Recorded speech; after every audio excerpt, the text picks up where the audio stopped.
Assalamualaikum warahmatullahi wabarakatuh. Alhamdulillah, pada hari ini kita telah memulai pembelajaran semester genap. Semoga di semester genap ini kita selalu diberikan kesehatan, keberkahan umur, dan kalian selalu termotivasi terus belajar dengan semangat untuk menggapai ridha Allah Subhanahu wa taala. Sebelum kita memulai pelajaran PPKN kelas 12 ini, mari kita awali dengan baca suratul Fatihah. Ala hadiniya wa kullu niyatin sholihah wa ila hadrati Nabi Mustafa Rasulillahi sallallahu alaihi wasallam bisiril Fatihah. A'udzu billahi minasyaitonir rajim. Bismillahirrahmanirrahim. Alhamdulillahi rabbil alamin. Ar-Rahmanir Rahim Maliki Yaumiddin. Iyyaka na'budu wa iyyaka nasta'in. Ihdinas siratal mustaqim. Siratal ladzina an'amta 'alaihim ghairil maghdubi 'alaihim waladdallin. Alhamdulillah, pada semester genap ini kalian buka LKS kalian halaman 59 tentang pengaruh kemajuan iptek terhadap bangsa dan negara Indonesia. Iptek itu ilmu pengetahuan teknologi. Di tahun milenium ini semakin berkemajuan dan berkembang pesat ilmu teknologi ini. Maka kalian jangan sampai ketinggalan di dalam mengetahui ilmu pengetahuan teknologi. Nah, yang pertama, definisi iptek. Iptek merupakan singkatan dari ilmu pengetahuan dan teknologi, yaitu suatu sumber informasi yang dapat meningkatkan pengetahuan atau wawasan seseorang di bidang teknologi. Iptek merupakan segala sesuatu yang berhubungan dengan teknologi, baik itu penemuan yang terbaru yang berkaitan dengan teknologi ataupun perkembangan di bidang teknologi itu sendiri. Nah, itulah definisi iptek. Jadi sumber-sumber informasi. Nah, dengan berkembang pesatnya teknologi ini semakin memudahkan kita di dalam mencari sumber-sumber informasi. Baik misalkan itu dalam hal pendidikan. Kalian ada tugas tinggal cari di Google, insya Allah ada.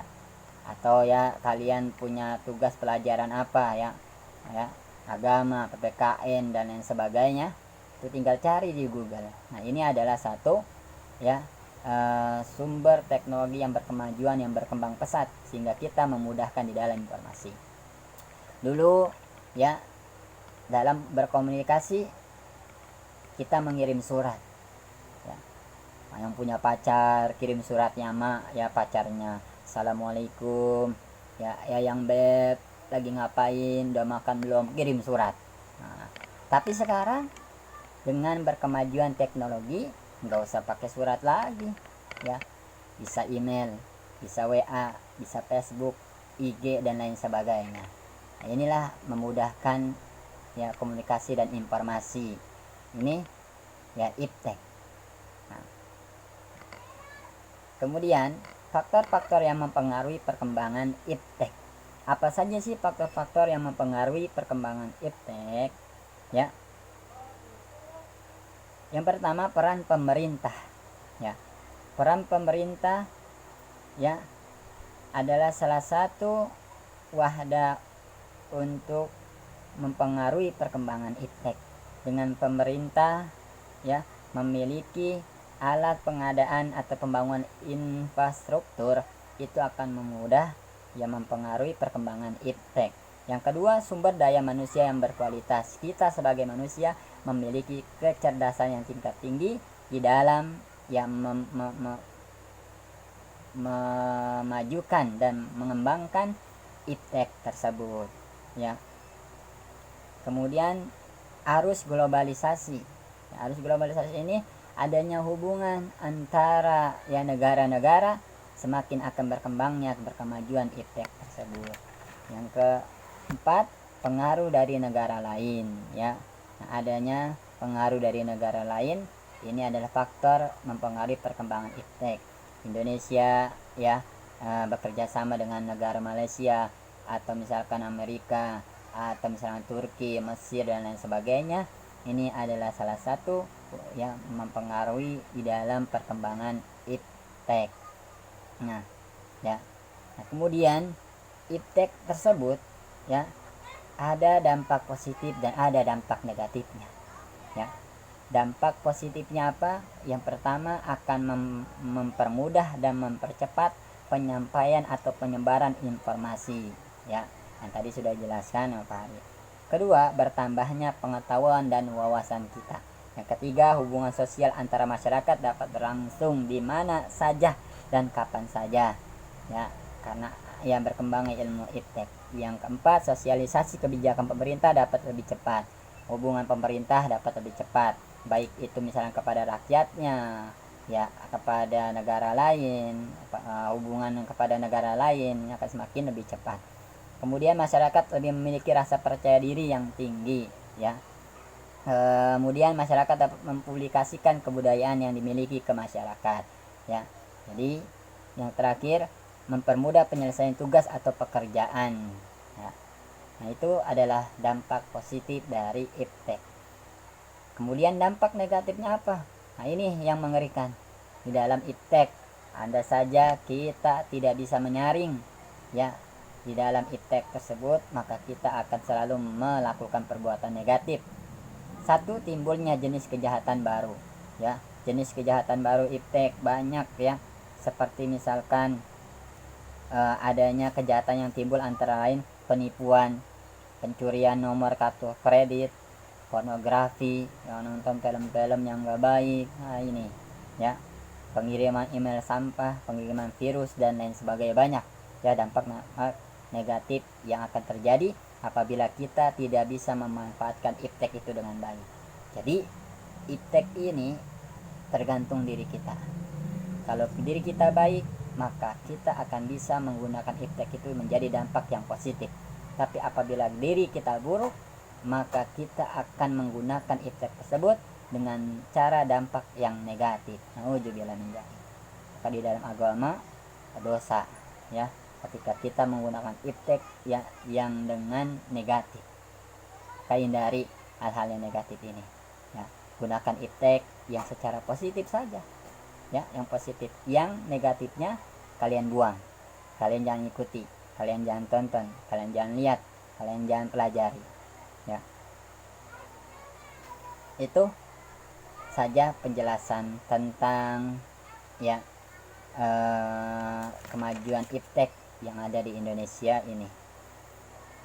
Kemudian tugas kalian, ya, merangkum LKS halaman 59 sampai 61. Kalian rangkum tentang A. Pengaruh kemajuan iptek terhadap bangsa dan negara Indonesia. 1. Definisi iptek. Kedua, faktor-faktor yang mempengaruhi perkembangan iptek, ya. Kemudian ketiga, dampak positif dan negatif kemajuan iptek di berbagai bidang.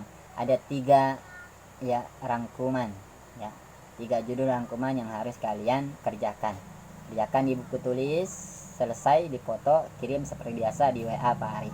Di dalam mengirim WA, biasakan menulis nama dan kelasnya untuk memudahkan Pak Hari memberikan nilai, ya. Jadi ketika nanti Pak Hari memberikan tugas lagi, nggak usah dibilangin lagi, ya. Kalian tinggal tulis nama dan kelasnya. Pak Hari tunggu tugasnya, ya, rangkumannya, ya. Segera kalau sudah selesai kirim ke Pak Hari. Itu aja yang bisa Pak Hari sampaikan. Semoga di semester genap ini kalian harus tetap semangat di dalam belajar, ya. Jangan sampai kita ini selalu, ya, malas di dalam belajar. Ingat, negara Indonesia ini sudah banyak dikuasai oleh orang-orang asing. Jikalau kalian sebagai generasi, ya, penerus bangsa Indonesia, kalian malas-malas belajar, maka bangsa Indonesia akan terus dijajah sampai akhir zaman. Kalau tidak ada kalian semangat di dalam belajar, ya. Jadi kita harus introspeksi diri kita. Lihat di luar sana negara kita, dalam sektor ekonomi orang-orang asing yang menguasai. Asong, ya, asing, ya. Cina menguasai sektor ekonomi, Amerika menguasai sektor ekonomi. Kita sebagai rumah kita sendiri di Indonesia malah menjadi babu, menjadi pembantu, kerja digaji sedikit, beda dengan orang-orang asing. Maka ini jangan sampai terjadi lagi. Kalian sebagai generasi penerus harus meneruskan estafet perjuangan para pahlawan kita, yaitu memajukan bangsa Indonesia ini sesuai Pancasila, ya. Maka hari mengajak kepada kalian introspeksi diri kita. Jangan sering-sering kita bersenang-senang, jangan sering-sering kita menyenangkan diri kita sendiri sehingga kita lupa negara kita sedang dijajah. Dulu negara kita dijajah, ya, melalui perang fisik dengan tembakan, peluru, bom, tank dan lain sebagainya. Sekarang kita bangsa Indonesia sedang dijajah. Satu, dijajah ideologi kita. Apa ideologi kita?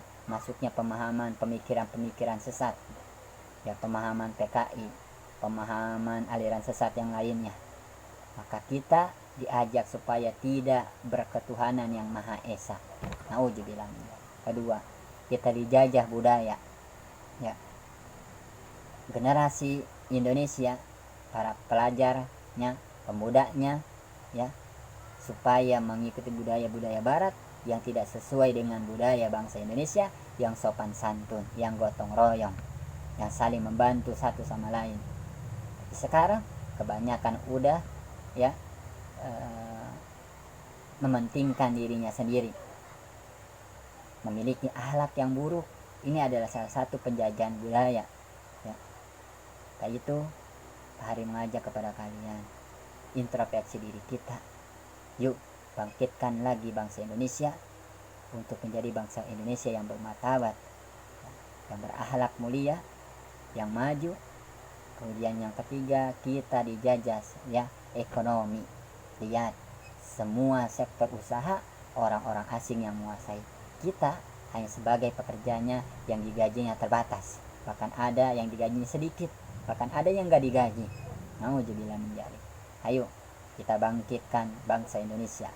Jangan kita malas-malas, terus belajar dan selalu taat beribadah, dan kita memohon pertolongan dan berdoa kepada Allah agar Allah Subhanahu wa taala selalu menjaga bangsa Indonesia ini dari penjajah-penjajah yang ingin menjajah bangsa Indonesia ini. Dan semoga Allah, ya, kalahkan, ya, negara-negara asing yang ingin berniat menjajah Indonesia. Akhirul kalam, itu aja yang bisa Pak Ari sampaikan. Pak Ari tunggu tugasnya.